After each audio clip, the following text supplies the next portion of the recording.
बड़ी खबर आ रही है। तमिलनाडु राज्य के बीजेपी अध्यक्ष ने अमित शाह को पीएफआई पर कार्रवाई के बाद कार्यकर्ताओं पर हुए हमले की जानकारी दी है। कहा कि राज्य सरकार किसी भी तरह से हमलों को रोकने में कामयाब नहीं है और किसी तरह का बयान भी मुख्यमंत्री की तरफ से नहीं आया है। मुख्यमंत्री एमके स्टालिन, जो कि डीएमके पार्टी के नेता हैं और बीजेपी के धुर विरोधी हैं, बीजेपी के तमिलनाडु अध्यक्ष ने आरोप लगाया है और अमित शाह को यह बताया है कि वहां मुख्यमंत्री ने कोई भी इस मामले में कार्रवाई नहीं की है।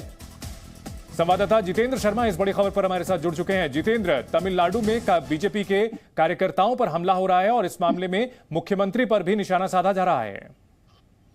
देखिए, जिस तरह से पीएफआई पर कार्रवाई की थी एनआईए और ईडी ने 22 तारीख को रेड की थी और 106 लोगों को गिरफ्तार किया था और ये कार्रवाई सिर्फ यहीं तक नहीं रुकी थी। उसके बाद भी जो स्टेट पुलिस एजेंसीज हैं लगातार कार्रवाई कर रही थी और कुछ और लोगों को गिरफ्तार किया गया था। उसके बाद से ही बीजेपी और आरएसएस से जुड़े हुए लोगों के ऊपर अचानक हमले बढ़ गए थे।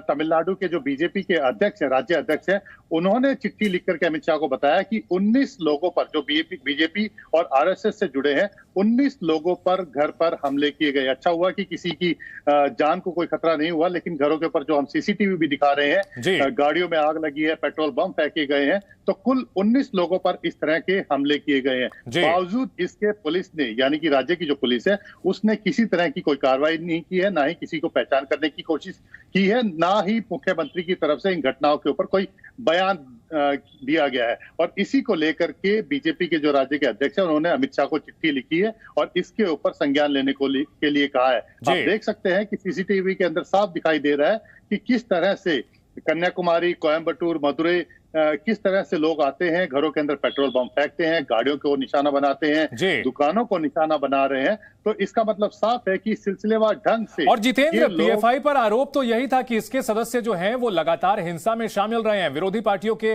लोगों के हाथ काट लेना, एक प्रोफेसर का हाथ काट लिया गया था। इसके अलावा अन्य हिंसा की घटनाओं में जिस दिन एनआईए की टीम उनकी गिरफ्तारी कर रही थी, तब विरोध प्रदर्शन हुआ, पुणे में पाकिस्तान समर्थन में नारे लगाए गए और आज जो तस्वीरें सामने आई है, पेट्रोल बम से हमला किया जा रहा है। तो ऐसे में जो पीएफआई के समर्थक हैं, कहीं ना कहीं जो उनका पक्ष लेते हैं, उनको यह समझने की जरूरत है कि यह संगठन हिंसा में शामिल रहा है।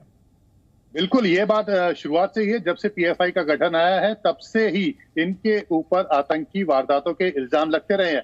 आप इस सीसीटीवी फुटेज को अगर आप ध्यान से देखिए तो 22 तारीख को जब एनआईए और ईडी ने कार्रवाई की, उसके अगले दिन 23 सितंबर को पीएफआई के कार्यकर्ता सड़क पर थे और केरल में किस तरह की हिंसा मचाई थी सबने देखा। उसके बाद 24 तारीख को आप देख सकते हैं, ये 24 तारीख के सीसीटीवी हैं, किस तरह से तमिलनाडु में अलग अलग जगह पर, कोयम्बटूर, बिल्कुल, ये संगठन जो कि भारत के लिए कहीं ना कहीं नासूर बनता जा रहा है और अब इस मामले पर जब कार्रवाई की जा रही है तो जगह जगह हिंसा करने का आरोप भी इन पर लगा है। बहुत शुक्रिया जितेंद्र पूरी जानकारी के लिए।